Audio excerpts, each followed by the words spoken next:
नमस्कार, आप देख रहे हैं इंडिया न्यूज उत्तर प्रदेश उत्तराखंड और मैं हूं आपके साथ आयुष चतुरांश। चलिए इस बुलेटिन की शुरुआत करेंगे। यूपी में मिशन 2022 के लिए सियासी हलचलें तेज हो गई हैं और महाबैठक से पहले डिप्टी सीएम के घर सीएम पहुंचे हैं। डिप्टी सीएम केशव प्रसाद मौर्य से मिलने के लिए सीएम पहुंचे हुए हैं। बीजेपी संगठन महासचिव बीएल संतोष मौजूद हैं। इसके अलावा कृष्ण गोपाल, डिप्टी सीएम दिनेश शर्मा की भी मौजूदगी है। तो मिशन 2022 के लिए सियासी हलचलें लगातार तेज होती हुई और अब डिप्टी सीएम के घर पर मुख्यमंत्री योगी आदित्यनाथ पहुंचे हैं। बड़ी जानकारी आप तक पहुंचा रहे हैं। केशव प्रसाद मौर्य से मिलने के लिए मुख्यमंत्री पहुंचे हुए हैं। दिनेश शर्मा की भी मौजूदगी है। इसके अलावा कृष्ण गोपाल भी मौजूद हैं। तो बड़ी जानकारी आप तक हम पहुंचा रहे हैं। इस वक्त की बड़ी और अहम खबर है, यूपी में मिशन 2022 के लिए सियासी हलचलें तेज हैं और अब डिप्टी सीएम के घर सीएम की मौजूदगी है। इसके अलावा महाबैठक चल रही है। 2022 को लेकर के मंथन हो रहा है और बेहद अहम है, क्योंकि लगातार आप देख रहे हैं कि बैठकों का दौर जारी है। बीजेपी में संगठन महासचिव बीएल संतोष की भी मौजूदगी है। आज इस बेहद अहम बैठक के अंदर कृष्ण गोपाल भी मौजूद हैं, डिप्टी सीएम दिनेश शर्मा की भी मौजूदगी है और केशव प्रसाद मौर्य के आवास पर मुलाकात करने के लिए सीएम पहुंचे हुए हैं। तो बड़ी जानकारी है। सियासी हलचलें लगातार तेज हैं, चूंकि अब समय चुनावों में बेहद कम है और ऐसे में बीजेपी पूरी तरह से रणनीति बनाने में लगी हुई है और उसी के तहत जो बैठकों का सिलसिला है या बैठकों का जो दौर है वो लगातार जारी है। तो बड़ी और अहम जानकारी, बड़ी खबर आप तक पहुंचा रहे हैं। कृष्ण गोपाल, डिप्टी सीएम दिनेश शर्मा, इन सब की मौजूदगी है। इसके अलावा केशव प्रसाद मौर्य के घर अब मुख्यमंत्री योगी आदित्यनाथ भी पहुंचे हैं। मिशन 2022 के लिए सियासी हलचल तेज होती हुई उत्तर प्रदेश के अंदर नजर आ रही है, जो कि लगातार बैठकों का दौर चल रहा है। संगठन मंत्री या फिर यूपी प्रभारी, इनके द्वारा भी लगातार आप देख रहे हैं कि मीटिंगों का दौर चल रहा है, जहां पर विधायकों के साथ, मंत्रियों के साथ लगातार चर्चा हो रही है। और अब सीएम और डिप्टी सीएम सभी की मौजूदगी में ये मुलाकात भी कई मायनों में बेहद अहम है, चूंकि 2022 मिशन से इसको जोड़कर देखा जा रहा है और केशव प्रसाद मौर्य के घर पे मुख्यमंत्री की मौजूदगी, डिप्टी सीएम दिनेश शर्मा की मौजूदगी, ये ऐसी रणनीति की ओर इशारा कर रहे हैं कि अब 2022 के लिए भारतीय जनता पार्टी लगातार मंथन में लगी हुई है। तो बड़ी और अहम जानकारी, इस वक्त की बड़ी खबर आप तक पहुंचा रहे हैं।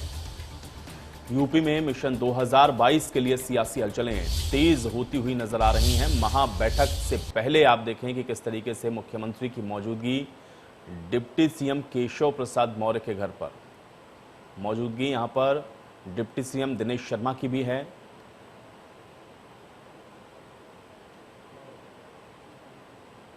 तो बेहद अहम है, डिप्टी सीएम के घर पर सीएम की यह मौजूदगी।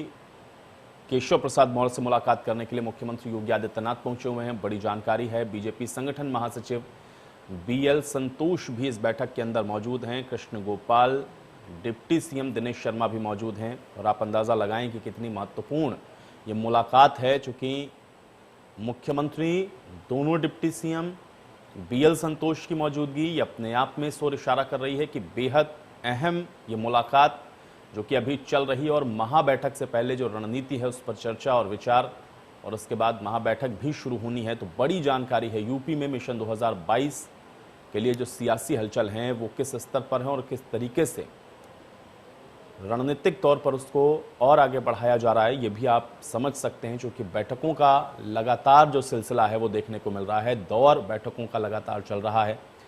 डिप्टी सीएम केशव प्रसाद मौर्य से मिलने के लिए सीएम पहुंचे हुए हैं। तो बीजेपी संगठन महासचिव बीएल संतोष भी मौजूद हैं, कृष्ण गोपाल भी मौजूद हैं, डिप्टी सीएम दिनेश शर्मा भी मौजूद हैं और महाबैठक होनी है। महाबैठक से पहले ही ये मौजूदगी, सियासी हलचल किस तरह इस समय उत्तर प्रदेश के अंदर चल रही है उस ओर इशारा कर रही हैं।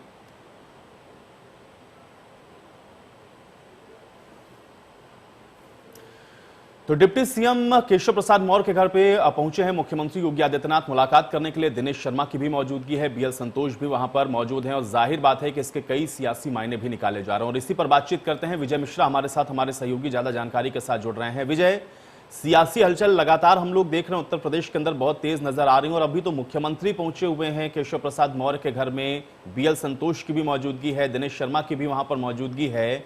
क्या मायने हैं इसके और किस तरीके से इस मुलाकात को आप देख पा रहे हैं, जानकारी क्या है विजय?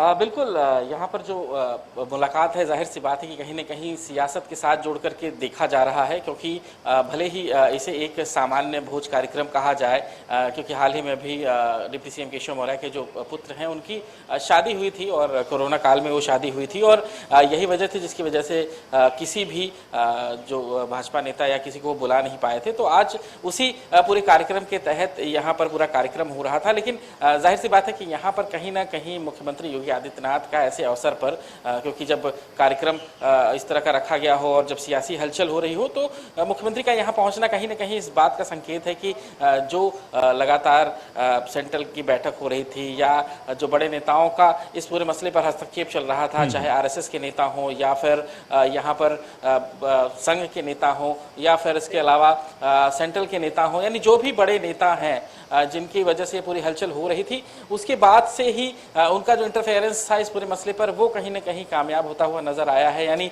जो दोनों ही नेताओं के बीच जो कड़वाहट थी वो थोड़ी सी कम करने की यहाँ पर पूरी कोशिश की जा रही है। यहाँ पर जिस तरह की जानकारी मिल रही है कि मुख्यमंत्री योगी आदित्यनाथ के पहुंचने के बाद से सियासी हलचल इस वजह से और भी ज्यादा तेज हो जाती है, क्योंकि हाल ही में उप मुख्यमंत्री का एक बयान भी आया था कि 2022 में जो मुख्यमंत्री का चेहरा तय होना है उसे सेंट्रल की कमेटी जो है वो तय करेगी। तो वो भी कहीं ना कहीं आपको बता दें कि एक सियासी हलचल के साथ में ही जोड़ करके देखा गया था, और ये माना जा रहा था कि अगर इसी तरह की कड़वाहट अगर 2022 के चुनाव में भी देखने को मिली तो ये कहीं ना कहीं काफी ज्यादा नुकसान पहुंचा सकती है 2022 के विधानसभा चुनाव को देखते हुए। तो ऐसे में इस पूरे हलचल को इसी के साथ से जोड़ा गया और ये बताया गया कि अगर जल्द ही दोनों नेताओं के बीच में सब कुछ सामान्य नहीं होता है, एक साथ मिलकर के एक मंच पर वो नजर नहीं आते हैं, तो 2022 में विपक्ष के लिए भी ये पूरा मौका होगा भाजपा पर निशाना साधने को लेकर के, और कहीं ना कहीं साथ ही साथ जनता भी का नजरिया जो होगा वो कहीं ना कहीं भाजपा के लिए उतना अच्छा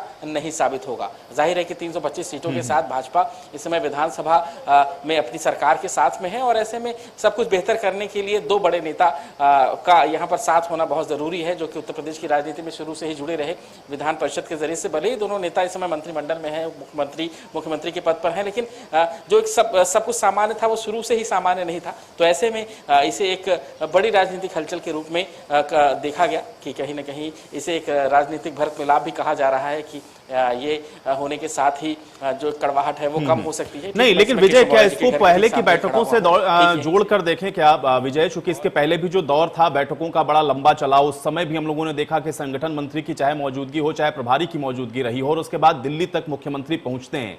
क्या वहां से जो मैसेज दिया गया है उसी के आधार पर अब ये आगे की रणनीति बनती हुई कि आपसी मतभेद या आपसी कड़वाहट को किसी भी तरीके से आपको न्यूट्रलाइज करना है, और अब फोकस इस बात पर होना चाहिए कि 2022 का जो चुनाव है उसको हमको कैसे जीतना है? क्या उन्हीं सारी कवायद के साथ इनको जोड़कर देखा जाए? भले ही इसको औपचारिक मुलाकात कहा जा रहा हो, लेकिन इसके मायने बहुत हैं विजय।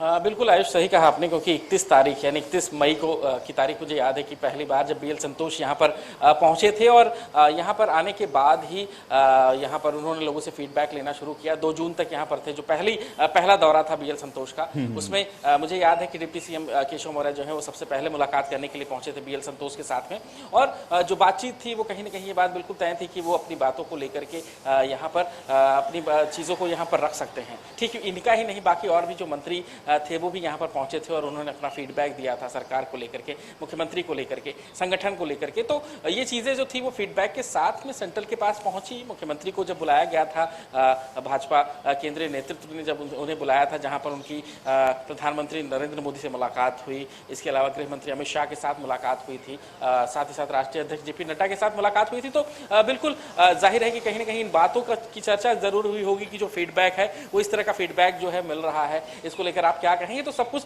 बेहतर करने के लिए एक वादा जरूर किया होगा मुख्यमंत्री ने इस पूरे विषय को लेकर कि सब कुछ बेहतर किया जाएगा, सब कुछ दुरुस्त किया जाएगा, और अगर उन्हें यहाँ पर फ्री हैंड दिया जाता है तो जिस तरह का रिजल्ट इसके पहले था वही वैसा ही रिजल्ट 2022 में वो ला सकते हैं। तो मुझे लगता है कि उसी के तहत ही यहाँ पर मुख्यमंत्री ने भी सोचा कि शायद कुछ कड़वाहट को कम की जाए, यहाँ पर जो मुलाकात हो उसके तहत एक राजनीतिक संदेश कम से कम आम जनता तक जाए। भले ही बातचीत अंदर कैसी भी रही हो, भोजन का कार्यक्रम कैसे भी रहा हो, लेकिन एक संदेश जो है वो कहीं ना कहीं भाजपा के कार्यकर्ताओं के बीच में, आम जनता के बीच में, उत्तर प्रदेश की जनता के बीच में गया है। ये पूरी खबर यहाँ से लेकर दिल्ली तक हलचल जरूर मचाएगी। तो वो चीज यहाँ पर जरूर देखने को कही जा सकती है कि यहाँ पर मिली है। और बिल्कुल आयुष, उसको उसी तरह से जोड़ करके देखा जाना चाहिए कि 2000 की राजनीति में संदेश चलते हैं, भले ही अंदर की बातचीत कैसी भी रही हो, अंदर की मन में किसके क्या चल रहा है, लेकिन जो संदेश जाता है वो काफी कुछ कहता हुआ नजर आता है। और वोट बैंक या कहा जाए जो पॉलिटिक्स की सियासत होती है वो संदेश को लेकर के होती है। और ठीक वैसा ही संदेश यहाँ पर फिर से निकला है कि यहाँ पर जो दो नेता थे वहां एक साथ नजर आए, एक भरत मिलाप था जो वो होता हुआ यहाँ नजर आया, एक राजनीतिक भरत मिलाप यहाँ पर हुआ। अब ये भरत मिलाप कब तक चलता है, या 2022 तक चलेगा, या इस बीच फिर बयानों के जरिए से एक बार कुछ चीजें नई सामने आ सकती हैं। लेकिन अभी जो आज की जो पूरी राजनीतिक हलचल है वो कहीं ना कहीं इस चीज के साथ। चलिए विजय, फिलहाल के लिए शुक्रिया, लेकिन आप नजर